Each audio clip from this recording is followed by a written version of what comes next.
नमस्ते, मैं हूं किशोर अजवाणी। भूटान की सीमा पर डोकलाम में भारत और चीन की सेनाएं आमने सामने खड़ी हैं। भारत की मजबूती ने चीन को चिढ़ा दिया है।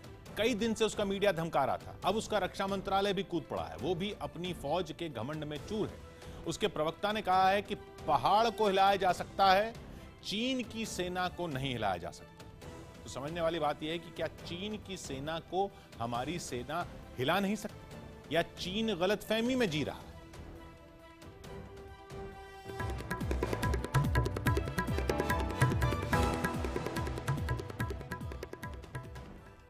चीन की सेना क्या सचमुच पहाड़ जैसी ताकतवर है कि उसे कोई हिला ही नहीं सकता?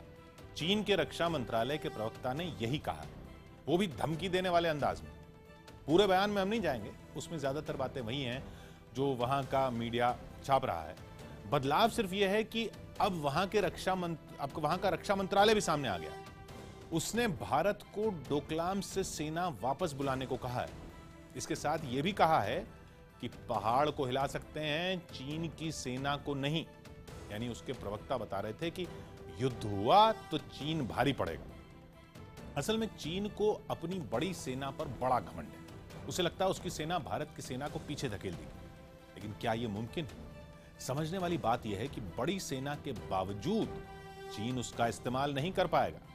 वो क्यों? यह समझने की कोशिश करते हैं। अगर सिर्फ सैनिकों की बात हो तो चीन के पास ज्यादा सैनिक है, उसका रक्षा बजट भी ज्यादा है।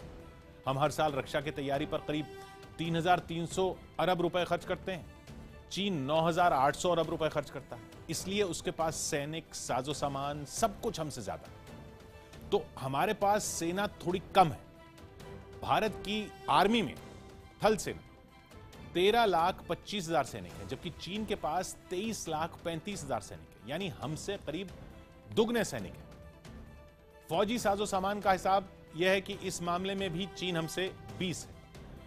इसके पास 2,800 टैंक हैं, 6,500 तोप हैं। भारत के पास 570 टैंक हैं और तोपें भी कुछ कम हैं, 4,500 तोप हैं। संख्या के हिसाब से हवाई ताकत में भी चीन आगे है। यह तोप का हिसाब है, 4,500 हमारे पास, 6,500 चीन के पास। संख्या के हिसाब से हवाई ताकत में भी चीन आगे है। चीन हमसे आगे है लड़ाकू विमानों में। उसके पास 1,400 लड़ाकू विमान है, हमारे पास करीब 800 लड़ाकू विमान। तो ये हिसाब जो है, लड़ाकू विमानों में भी चीन हमसे आगे है।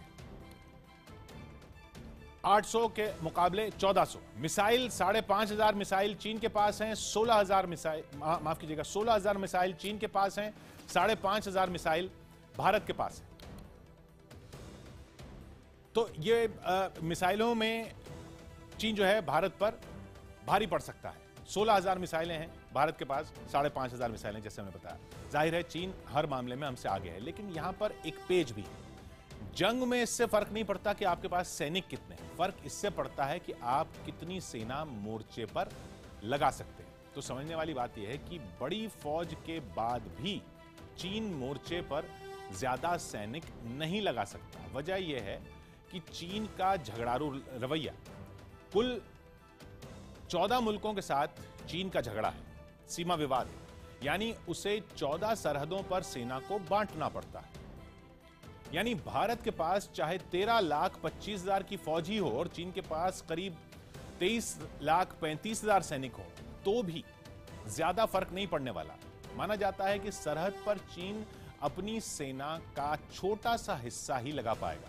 पिछले साल साउथ एशियन यूनिवर्सिटी की एक रिपोर्ट आई थी। इस रिपोर्ट में अंदाजा लगाया गया था कि चीन इस मोर्चे पर एक बार में करीब 80,000 सैनिक ही लगा सकता है। उसके पास तेज हमला करने वाली खास 15वीं एयरबोर्न रेजिमेंट भी है। इसके सैनिक 10 घंटे में कहीं भी पहुंच सकते हैं। लेकिन अंदाजा है कि एक बार में इस रेजिमेंट के भी करीब 35,000 सैनिक ही पहुंच पाएंगे। यानी कुल मिलाकर 1.25 लाख सैनिक। अब इनके जवाब में भारत भी मोर्चे पर लगभग इतने ही सैनिक फौरन भेजने की ताकत रखता है, क्योंकि हमारी सेना के ठिकाने सरहद से ज्यादा दूर नहीं है।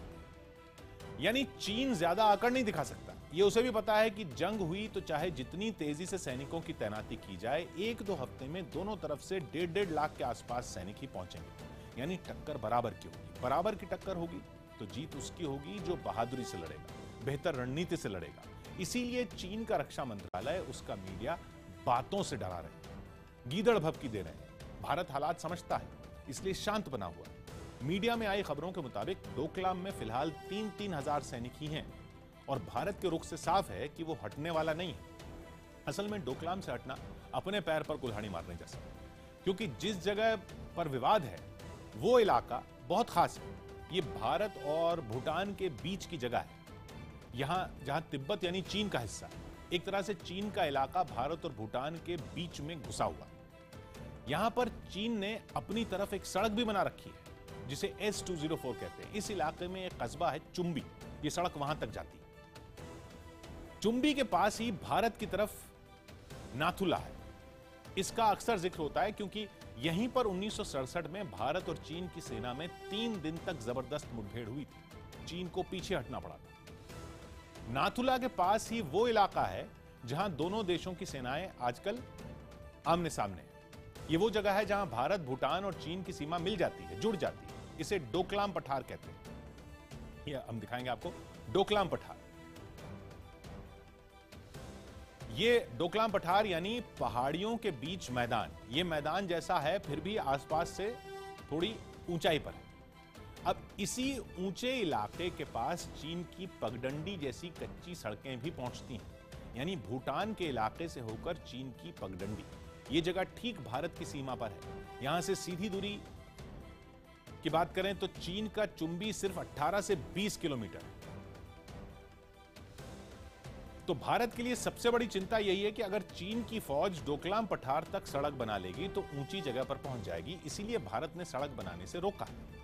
सड़क बन गई तो चीन एक तरफ नाथुला की तरफ जाने वाले रास्ते को काट सकता है, दूसरी तरफ भारत के दक्षिण दिशा में बढ़कर सिलीगुड़ी कॉरिडोर तक पहुंच सकता है। भारत का यह इलाका चिकन नेक कहा जाता है,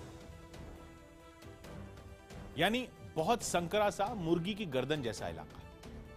यह पूर्वोत्तर के राज्यों को बाकी भारत से जोड़ता है। अगर कभी जंग हुई, चीन की फौज चिकन नेक तक पहुंच गई तो वो पूर्वोत्तर के राज्यों को बाकी भारत से काट सकती है। इसीलिए भारत की फौज किसी हाल में डोकलाम से पीछे नहीं हट सकती। चीन चाहे जितना धमका रहा हो, लेकिन भारत की सेना डटी हुई। इसीलिए चीन परेशान है। वो अपनी ताकत दिखा रहा है, अपनी फौज का डर दिखा रहा है, लेकिन सच सबको पता है। चीन जानता है कि इस बार 1962 जैसे हालात नहीं। चीन ने कोई गलत हरकत की तो इस बार उसे मुंह तोड़ जवाब मिलेगा।